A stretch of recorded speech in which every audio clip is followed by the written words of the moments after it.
السلام علیکم، میں مسعود حسن بٹ، آپ دیکھ رہے ہیں بی کے نیوز۔ یوٹیوب پر ہمارے چینل کو سبسکرائب کریں، بی کے نیوز پلس ایچ ڈی۔ اب چلتے ہیں بریکنگ نیوز کی۔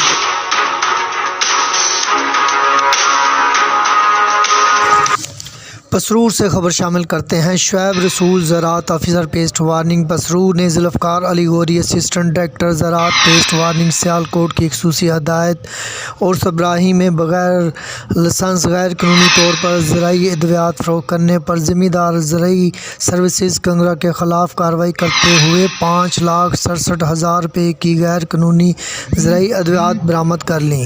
پسرور تھانہ سب سپیر میں ملزم کے خلاف ایف آئی آر درج۔